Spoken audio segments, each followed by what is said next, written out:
नमस्कार। देश काल में आपका स्वागत है। मैं हूं मुकेश कुमार। दोस्तों, टैरिफ के खेल ने डोनाल्ड ट्रंप को कहीं का नहीं छोड़ा है। उनकी छवि, उनकी प्रतिष्ठा इस एक हथियार के गलत इस्तेमाल से ध्वस्त हो गई है। वो अपना विश्वास खो चुके हैं। दुनिया उन पर भरोसा नहीं कर रही है। यहाँ तक कि अमेरिकी भी उनका भरोसा नहीं कर रहे हैं। उनके अपने मंत्रिमंडल के सहयोगी उन पर भरोसा नहीं कर रहे हैं। और तो और उनके जो करीबी सलाहकार हैं वो तक अब उन पर भरोसा नहीं कर पा रहे हैं कि ये शख्स, ये आदमी पता नहीं किस ढंग से काम करेगा और कहाँ जाकर फंसा देगा।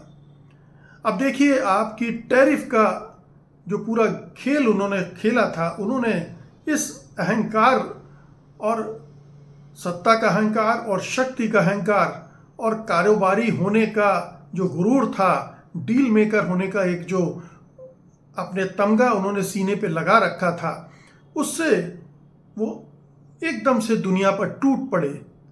दुनिया भर के देशों पर उन्होंने एक तरफा टैरिफ लगाने शुरू कर दिए, जबकि मल्टीलेटरल टैरिफ डिसाइड हुए थे WTO में, उसको एक तरफ कर दिया और एक के बाद एक दुनिया भर के देशों पर उन्होंने टैरिफ लगा दिए। लेकिन 3 महीने के अंदर क्या हुआ?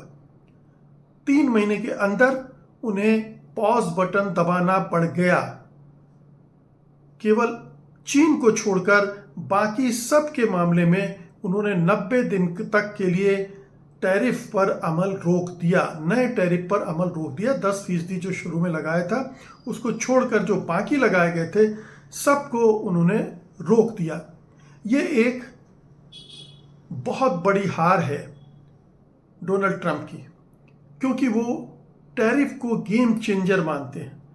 टैरिफ के जरिए अमेरिका को ग्रेट अगेन बनाने की बात कह रहे थे कि टैरिफ अगर हमने बराबरी का कर लिया और दुनिया से वसूल लिया तो अमेरिका पता नहीं उसका, हालांकि ग्रेट मानते हैं लोग और अभी भी दुनिया में सबसे संपन्न और शक्तिशाली देश वही है, लेकिन ट्रंप ने टैरिफ को इस तरह से इस्तेमाल करने की कोशिश की कि वही अमेरिका को ग्रेट बनाएगा। लेकिन 3 महीने के अंदर ही उनकी पोल पट्टी खुल गई है। लोगों को समझ में आ गया कि ये बड़बोला आदमी है, ये फेंकने वाला आदमी है, ये झूठ बोलने वाला आदमी है, ये अहंकारी आदमी है। इसको सत्ता का अहंकार है, इसको शक्ति का अहंकार है और अपनी बुद्धि का भी अहंकार है, जो कि बहुत सारे लोग मानते हैं कि उनके पास वास्तव में है नहीं। तो एक साथ ये जो पटखनी खाई है ट्रंप ने, और ध्यान रखिए, ट्रंप ने केवल टैरिफ के मामले में पटखनी नहीं खाई है, ट्रंप ने यूक्रेन वार को रुकवाने के मामले में भी पटखनी खाई है। उन्होंने कहा था कि ट्रंप कि मैं आते ही 24 घंटे के अंदर यूक्रेन वॉर रुकवा दूंगा, लेकिन नहीं रुकवा पाए। उन्होंने गजा पट्टी के युद्ध विराम को भी लागू नहीं करवा पाए या नहीं करवाना चाहते थे, तो वहां भी शांति नहीं हुई। किसी मामले में एक अपनी बड़ी सफलता वो नहीं गिनवा सकते हैं। किसी भी मोर्चे पर वो कामयाबी हासिल नहीं कर पाए हैं और टैरिफ के मामले में जो झटका उनको लगा है वो अभूतपूर्व है। किसी ने भी नहीं सोचा था कि इस राष्ट्रपति का जो इतने अभूतपूर्व बहुमत के साथ जीत कर आया है, 3 महीने में ही पतन होना शुरू हो जाएगा और बड़ा पतन शुरू हो रहा है। मतलब ये भारत के अगर डिमोनेटाइजेशन से जोड़कर देखें तो लगभग वैसा है, लेकिन डिमोनेटाइजेशन चूंकि देश के अंदर का मामला था और उसका इम्पैक्ट तो बहुत गहरा पड़ा, लेकिन उसमें एक झूठा सच ये बताया गया था लोगों को कि इस तरह से फायदा होगा, और एक अंधभक्तों की भीड़ थी जिसने इसको स्वीकार भी कर लिया था। इसके बावजूद नरेंद्र मोदी की छवि खराब हुई, ध्वस्त हुई। हालांकि उसको उन्होंने दूसरे तरीकों से मेकअप कर लिया, लेकिन यहाँ डोनाल्ड ट्रंप केवल अमेरिका के अंदर कोई परिवर्तन नहीं ला रहे थे, दुनिया के स्तर पर परिवर्तन लाने की धुन में थे और वहाँ उन्हें हर स्तर पर मात खानी पड़ी है। यहाँ तक कि चीन से भी उन्हें मात खानी पड़ रही है, क्योंकि उन्होंने सोचा था कि चीन पर टैरिफ लगाएंगे तो घबराकर वो भी समझौते के लिए आ जाएगा, लेकिन चीन बराबरी से मुकाबला कर रहा है और उसने आज भी बढ़ाकर 125% टैरिफ लगा दिया है अमेरिकी प्रोडक्ट पर। तो कहीं से भी एक अच्छी खबर ट्रंप के लिए नहीं आ रही है।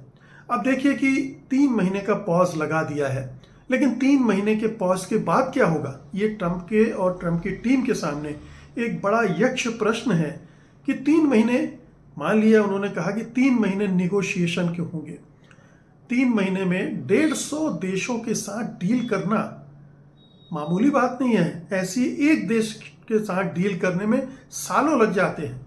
WTO में लगातार कई राउंड की बातचीत हुई और करीब 15 से 20 साल तक ये बातचीत होती रही और फिर वहाँ से मल्टीलेटरल एग्रीमेंट होने शुरू हुए और तब जाके एक विश्व व्यापार में ग्लोबलाइजेशन और स्थिरता आई।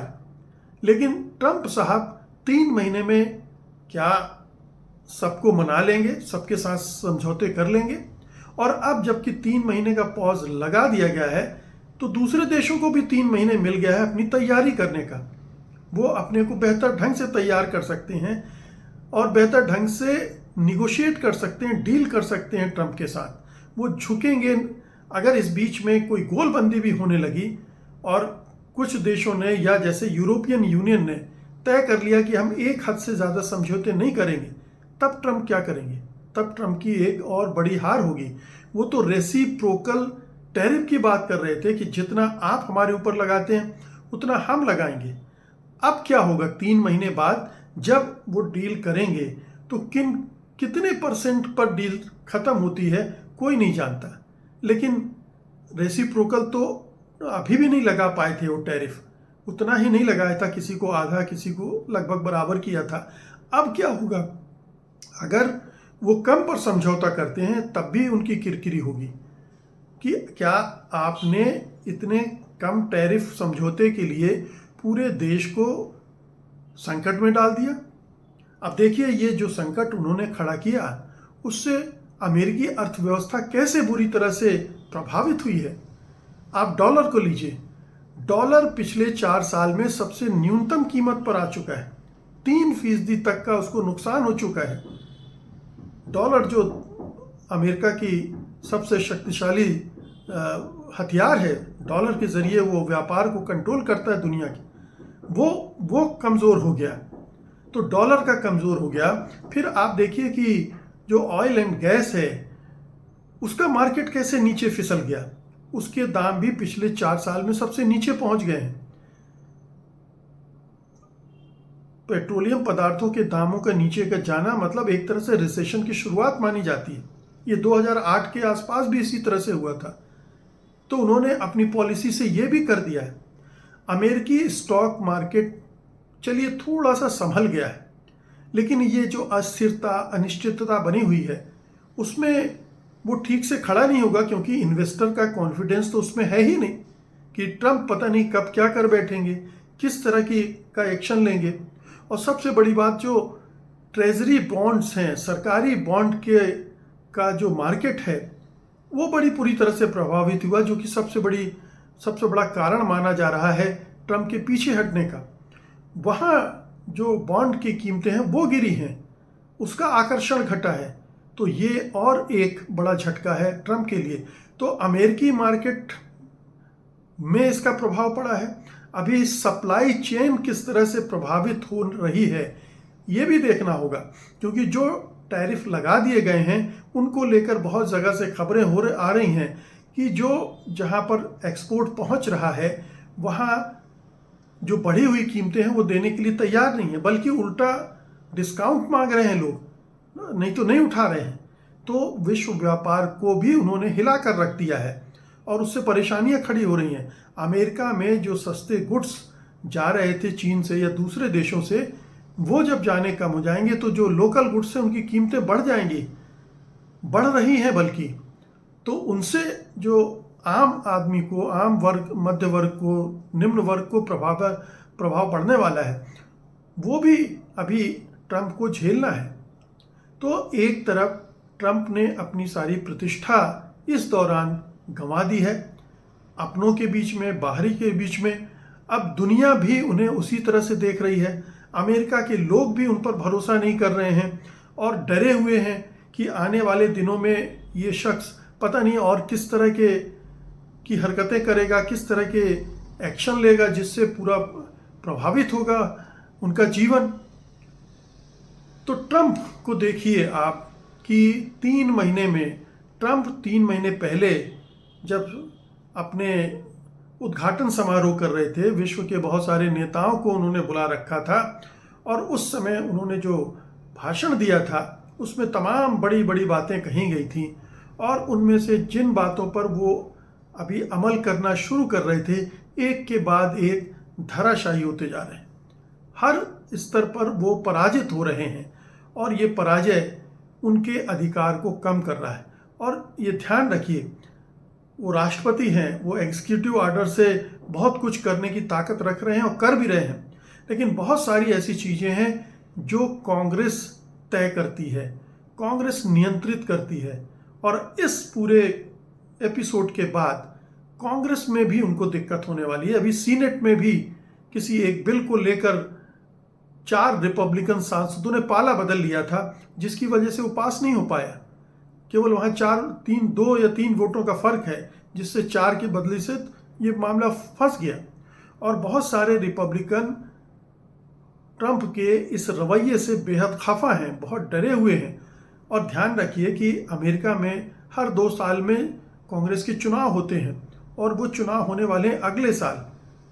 तो अगर ये अलोकप्रियता है तो जिन नेताओं को, जिन सांसदों को चुनाव अब लड़ना पड़ेगा, उनमें और भी बड़ी घबराहट है कि ये ट्रंप की वजह से उन्हें अपने मतदाताओं को जवाब देना मुश्किल हो जाएगा। और कहा जा रहा है कि जैसे बहुत एक कृषि क्षेत्र है जहाँ से कोई कुछ सांसद चुन के आते हैं, वहाँ पर इन टैरिफ का उल्टा असर पड़ने वाला है, क्योंकि उनका निर्यात प्रभावित होने जा रहा है, क्योंकि दूसरे देश उसका निर्यात नहीं खरीदने को तैयार होंगे इस सारे झगड़े की वजह से।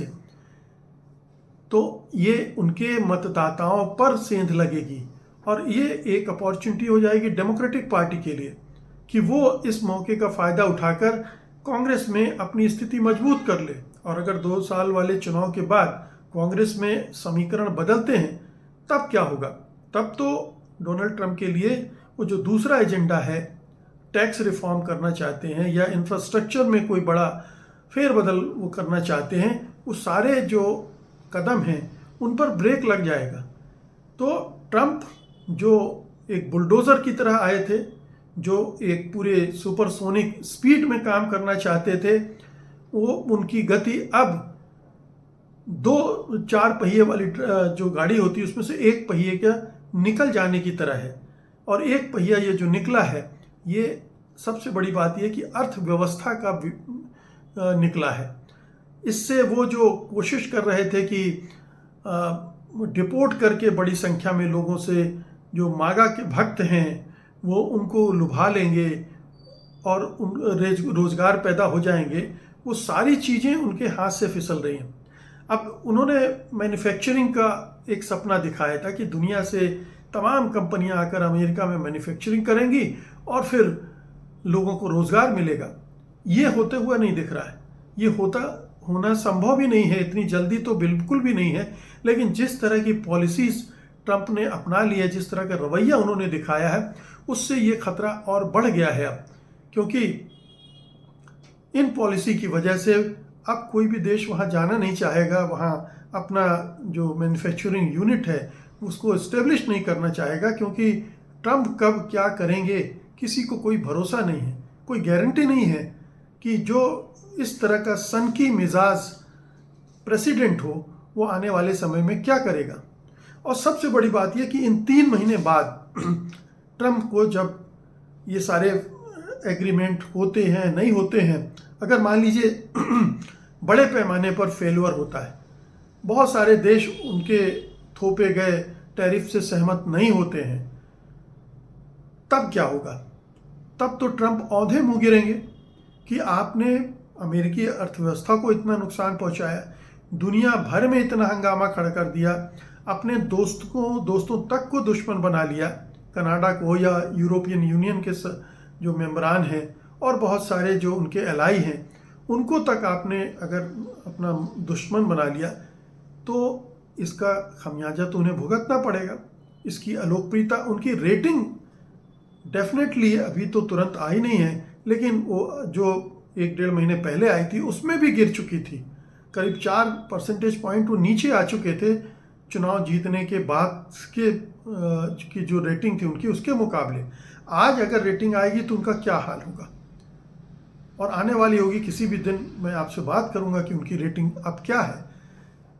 ऐसे समय में अब ये भी हमें देखना चाहिए कि हमारी मोदी सरकार कैसे डील करती है।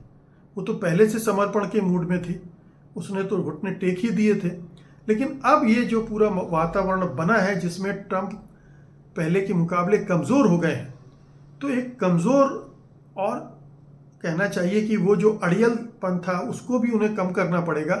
ऐसे राष्ट्रपति और उनके प्रशासन से डील करना अब थोड़ा, अगर गर्दन सीधी करके किया जाएगी डील तो बेहतर रिजल्ट हासिल किए जा सकते हैं।